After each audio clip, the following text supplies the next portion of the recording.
ابھی ابھی ماضی میں ہم نے دیکھا پاکستان کی سرزمین پر ایک عاشق رسول کا جنازہ، امیر المجاہدین قبلہ خادم حسین رضوی رحمۃ اللہ علیہ، 8 دن ہوئے ہوں گے، 8-10 دن، پچھلے جمعہ انتقال ہوا۔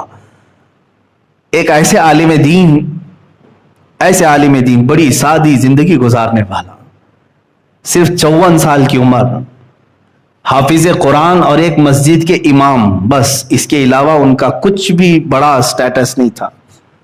ایک مدرسے کے مدرس تھے، پڑھاتے تھے، پڑھاتے ہوئے اس کے بعد ہوا یہ کہ مسجد کی نوکری بھی چھوٹ گئی۔ لوگ کہاں چھوڑتے ہیں، اماموں کے پیچھے تو پڑ ہی جاتے ہیں، کہتے تو ہیں نماز میں پیچھے اس امام کی، نماز پھیرنے کے بعد میں جا کر کے پوری زندگی کے پیچھے پڑ جاتے ہیں، اکثر اماموں کے ساتھ ہے۔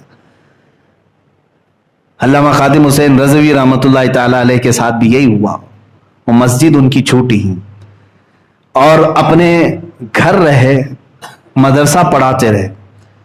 جب آپ نے اپنے ملک میں دیکھا کہ نبی کونین کی ذات کو لے کر کے ہلکا پن ہو رہا ہے، پاکستان میں ایک قانون پاس کیا گیا تھا کہ جو گستاخی کرے گا رسول پاک کی، اس کی سزا موت ہے۔ وہاں پر توہین رسالت قانون ہے۔ اس قانون کو بدلنے کے لیے کچھ لوگ پارلیمنٹ میں آ گئے تھے، یہ قادیانی تھے، مرزائی تھے، ان کے خلاف انہوں نے محاذ چھیڑ دیا۔ اب یہ خاموش نہیں بیٹھے، باہر نکل آئے۔ جانتے ہیں دونوں ٹانگیں ٹوٹ گئی تھیں، ویل چیئر پر تھے، ایک ایکسیڈنٹ میں حادثہ ہوا، ویل چیئر پر رہے، چیئر اٹھا کر کے لایا جاتا تھا، ہزاروں کے مجمع سے جب خطاب کرتے رسول پاک کی حدیث بیان کرنا اور صحابہ کا عشق رسول بتانا، اس کے علاوہ میں نے کچھ اور نہیں سنا۔ اور جو سختی کرتے تھے وہ گستاخان رسول کے خلاف کرتے تھے، جو توہین رسالت کا مرتکب ہو اسے کسی صورت وہ معاف نہیں کرتے تھے۔ سخت ایکشن لیے، دھرنا دے کر بیٹھ گئے، باہر آ کر کے کہ ہمارے مطالبے مانو۔ کس بات کے لیے؟ ہم نے دھرنے بہت سارے دیکھے، بہت سارے دھرنے، پارلیمنٹ کے بل پاس کرانے کے لیے، بل کو ریجیکٹ کرانے کے لیے، کسانوں کے آندولن، عورتوں کے معاملات، لیکن وہ ایک عاشق رسول ایسا تھا جو لاکھوں کے مجمع کو لے کر کھلے میدان میں اور سڑکوں پر بیٹھا تھا، صرف اس لیے کہ میرے نبی کی عظمت پر کوئی بات نہ کرے۔ اس کے لیے وہ کئی دن تک دھرنے دی۔ حکومت وقت نے ایکشن لیا، کئی مہینے جیل میں ڈال دیا معذور عالم دین کو۔ کس بنیاد پر؟ عشق رسول کی باتیں کر رہا تھا۔ اسلامی کنٹری، بنام اسلامی کنٹری تھی، سب لبرل ہو گئے تھے، سیکولر ہو گئے۔ ایک عاشق رسول اٹھا اور لوگوں کے دلوں کو گرما دیا۔ ان کی پوری ایکٹیویٹی اگر آپ دیکھیں گے تو صرف 5 سال کے اندر یہ آئے بھی اور چلے بھی گئے۔ 5 سال میں جو جوش و ولولہ پیدا کیا، بلکہ پوری ایک تحریک بنا دی لبیک یا رسول اللہ کے نام سے۔ آج پوری دنیا میں کہیں نعرہ اگر لگ رہا ہو، سنیں لبیک یا رسول اللہ، تو اسی معذور عاشق رسول کا دیا ہوا ہے۔ پیر سے معذور، ویل چیئر پر بیٹھ کر کے پکارتا تھا لبیک یا رسول اللہ، اے اللہ کے رسول ہم حاضر ہیں اپنی جانیں لے کر کے آپ کے لیے۔ ان کے غلاموں پر، ان کے شاگردوں پر پولیس نے شیل برسائے، آنسو گیس کے گولے داغے، اور ایک نہیں 50 لوگوں کی جانیں گئی دھرنے میں۔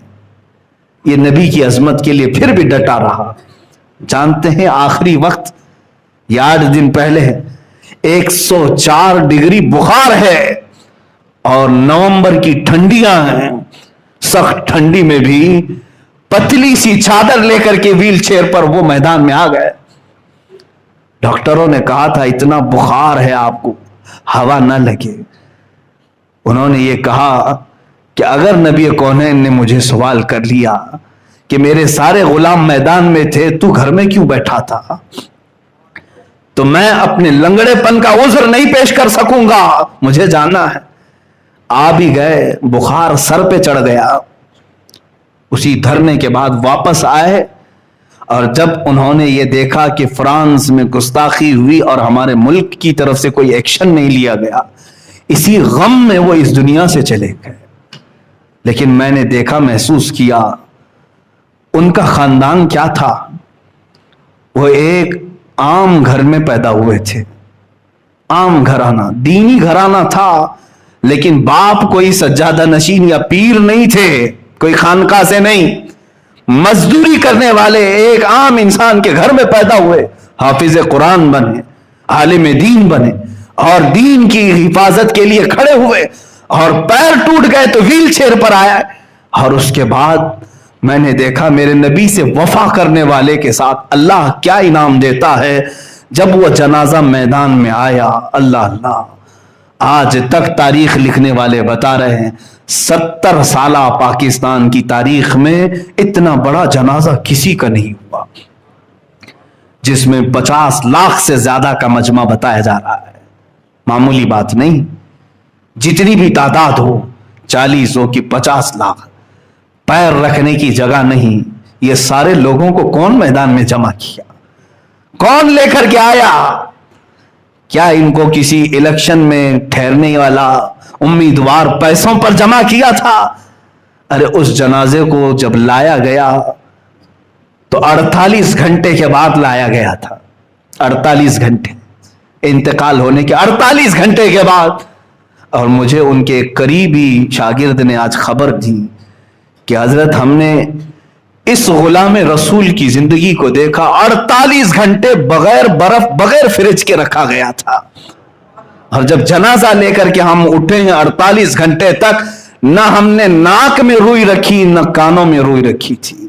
کوئی بھی انتقال کر جائے تو ناک اور کان اس لیے بند کرتے ہیں کہ ہوا اندر جاتی ہے، پیٹ پھول جاتا ہے، جسم پھول جاتا ہے۔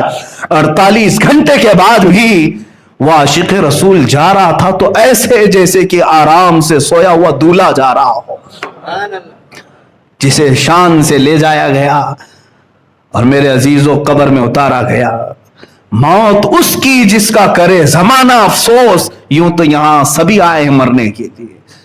میں نے یہ محسوس کیا، جو زندگی اپنی میرے نبی کے لیے وار دے، میرے آقا اسے ضائع نہیں ہونے دیتے، پھر اس کو سارے لوگوں کے دلوں کا بادشاہ بنا دیا جاتا ہے۔ اگرچہ وہ معذور ہو لیکن لاکھوں قدموں والے اس کی جان پر قربان ہو۔ بڑے بڑے پیر، بڑے بڑے آستانے وہاں تک نہیں پہنچ سکے جو ایک عاشق رسول کھڑا ہوا تھا اپنی معذوری میں۔ عزیزان گرامی وقار، میں پھر اسی بات پر اپنا اختتام کرتا ہوں۔ اقبال نے سچ کہا، بمصطفیٰ برساں خیش کے دی ہماؤس، اپنے آپ کو رسول تک پہنچا دو کہ دین پورا یہی ہے۔ اگر بہو نہ رسیدی تمام ابو لہبی، اگر ان تک تم نہیں پہنچ سکے تو تجھ میں اور ابو لہب میں کچھ فرق نہیں رہے گا۔ آج جو حالات ہمارے ہیں، ابو لہب کی طرح جینے کے لیے ہم تیار ہو گئے؟ میرے نبی کو کوسا جائے، میرے نبی کی زوجہ مطہرہ عائشہ صدیقہ کو معاذ اللہ زانیہ کہا جائے، اس وقت تک اگر ہمارے کان سلامت رہے، ہمارا جسم صحیح سلامت باقی رہا، تو اس کا مطلب ہے کہ ہمارے سے سخت سوال ہونے والے ہیں۔ تیار رہنا، کسی کا عذر قبول نہیں کیا جائے گا، حتیٰ کہ میرا بھی، میں اپنے لیے بھی کہہ رہا ہوں، عذر نہیں قبول کرے گا رب تعالیٰ۔ اگر تم یہ کہو کہ مولا میں مجبور تھا، میں کمزور تھا، تو رسول پاک تمہیں بتا دیں گے میں تو تجھ تک دین پہنچانے کے لیے اپنے ننھے بچے بھی قربان کر دیے۔ تم اگر یہ کہو گے کہ اللہ میں بوڑھا تھا، میں کچھ کر نہیں سکتا تھا، رسول پاک یہ پورا بیان میں کر رہا ہوں ابھی فی الحال، یہی خادم حسین نے کہا تھا۔ اگر تم میں سے کوئی بوڑھا یہ کہہ دے کہ میں تو کمزور تھا، تو رسول پاک تمہارے سامنے امیر حمزہ کے بڑھاپے کو پیش کر دیں گے، امیر حمزہ کو پیش کر دیں گے، جو 60 سال کی عمر میں احد میں آیا، سینہ چاک کر کے ان کا کلیجہ چبایا گیا رسول پاک کے سامنے۔ حضور کا سگے چچا تھے، سگے چچا۔ حضور اگر کہہ دیں کہ میں نے وہ سب دیکھ لیا، تو اپنے گھر میں آرام سے سو رہا تھا۔ اگر تم یہ کہو میں تو مزدور تھا، میں کیا کر سکتا، میرے آقا بلال حبشی کو سامنے کر دیں گے، یہ تو غلام تھا، میرا نام لیتا تو اسے مارا جاتا تھا، اس کی پیٹھ گل گئی تھی۔ تو کون سا بہانہ پیش کرے گا؟ تم کون سا بہانہ کرو گے؟ عورتوں کے لیے بھی معاملات آئیں گے، تو اگر عورتیں یہ کہہ دیں کہ ہمارے پاس کوئی راستہ ہی نہیں تھا آپ کی عزت پر پہرا دینے کا۔ میرے نبی اس وقت حضرت سیدہ سمیہ کو پیش کرتے ہیں۔ ایک یہ بھی خاتون ہے جس کی عمر بڑھاپے کو پہنچ گئی ہے، کافروں نے صرف اس کو مارا کیوں تھا؟ اس لیے کہ نبی کی بات کرتی تھی، حضور اکرم صلی اللہ علیہ وسلم کی محبت کی بات کرتی تھی۔ مکہ والوں نے سیدہ سمیہ کو یوں ہی نہیں مارا، بلکہ ان کے ہاتھ اور پیر کو گھوڑے کے چاروں پیروں سے باندھ کر کے دوڑایا تھا۔ سمیہ کو دوڑایا گیا تھا گھوڑے کے پیروں سے باندھ کر کے، پھر ابو جہل نے ان کی شرمگاہ پر نیزہ مار کے شہید کیا تھا۔ میرے آقا اگر سیدہ سمیہ کو پیش کرتے تو کیا بہانہ ہمارے پاس رہے گا؟ کوئی عذر ہے ہمارے پاس تو بتاؤ۔ اگر تم یہ کہو کہ میں جوان تھا، ابھی ابھی شادی ہوئی، میرے آقا حضرت حنظلہ کو پیش کر دیں گے۔ یہ حنظلہ ہے، آج شادی کیا ہے، آج سہاگ رات تھی، بس نبی کی بات کانوں میں آ گئی کہ کوئی دشمن میرے نبی پر حملہ کر رہے ہیں۔ اپنی بیوی سے کہا، اے شریک حیات الوداع، میں جا رہا ہوں، زندگی باقی رہی تو ملاقات ہوگی، ورنہ قیامت میں ہم ملیں گے۔ نکل گئے۔ غسل کی حاجت تھی اپنی بیوی سے اٹھنے کے بعد، غسل تک نہیں کیا حنظلہ نے، احد میں شریک ہو گئے، اور دوسرے دن دیکھا گیا تو ان کی شہادت بھی ہو چکی تھی، انتقال بھی ہو۔ اگر جوانوں تم کہو گے کہ ابھی ابھی شادی ہو رہی تھی اس لیے میں نے کوئی ایکشن نہیں لیا، نبی کونین تمہارے سامنے حنظلہ کو پیش کر دیں گے۔ اس کی تو آج ہی شادی ہوئی تھی۔ عبداللہ اسود وہ صحابی ہیں جن کو حضرت عثمان غنی نے شادی کے لیے پیسے دیے تھے، جا سامان خرید کر کے لاج تیری شادی، لیکن شام کو اعلان ہوا کہ نبی کی ذات پر حملہ ہو رہا ہے، یہ مجاہد صحابی شادی کا سامان لینے کی بجائے تلواریں خریدنے چلا گیا، گھوڑا خرید لایا، تلوار لے آیا، کہا شادی کر کے اس جی کر کے کیا فائدہ اگر میری نبی کی عزت باقی نہیں رہی۔ میرے عزیزوں، پھر میں یہی کہتا ہوں، بمصطفیٰ برساں خیش کے دی ہم آؤس، اپنے آپ کو نبی کی ذات تک پہنچا دو، دین یہی ہے۔ اگر بؤ نہ رسیدی تمام بو لہبیس، اگر ان تک نہیں پہنچے تو یہ سب بو لہبی ہے، تم میں اور ابو لہب میں فرق نہیں۔ آج میرے جذبات یہاں تک مجھے بولنے پر مجبور کی، اس لیے کہ میرے نبی کی بات ہے۔ میرے عزیزو، آج دل ٹکڑے ٹکڑے ہے، آج ہمارا جسم پارا پارا ہونا بھی چاہیے۔ مجھے امام غزالی کی وہ بات یاد آتی ہے، انتظار کرو اے مسلمانوں، تمہارے نبی کی عظمت پر جب حملے ہوں اور تم خاموش گھروں میں بیٹھے رہو، چند دن اور انتظار کر لینا، سڑکوں پر تمہاری ماں اور بہنوں کو نیلام کیا جائے گا، بیچا جائے گا، اور تم کچھ نہیں کر سکو گے۔ تمہارے بچے تمہارے سامنے مارے جائیں گے اور تم کچھ نہیں کر سکو۔ آج کفار و مشرکین وہ سب پلان کر رہے ہیں اور تم سب مارے جاؤ گے، اس میں میں بھی شامل ہو سکتا ہوں۔ اس لیے اٹھو اٹھو، وہ گھر نہ حشر نہ ہوگا پھر کبھی، دوڑو کہ زمانہ چال اپنی چل گیا۔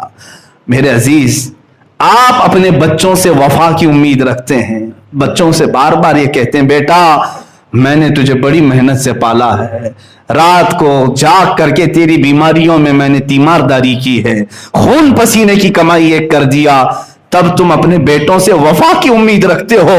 کیا رسول اپنی امت سے وفا کی امید نہیں رکھ سکتے؟ وہ رسول جو رات بھر روتے رہے ہوں، اپنی امت سے وفا کی امید نہیں رکھیں گے؟ اور اگر ان کی امت ان سے بے وفائی کرے تو انہیں کتنا ٹھیس پہنچتا ہوگا، کتنی تکلیف ہوتی ہوگی۔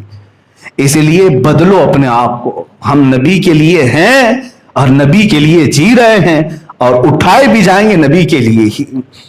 اسی لیے میرے مرشد نے آخری زمانے میں یہ اپنی نعت میں ہمیں میسج دیا تھا، زندگی یہ نہیں کسی کی کسی کے لیے، زندگی ہے نبی کی نبی کے لیے، نہ سمجھ مرتے ہیں زندگی کے لیے، جینا مرنا ہے سب کچھ نبی کے لیے۔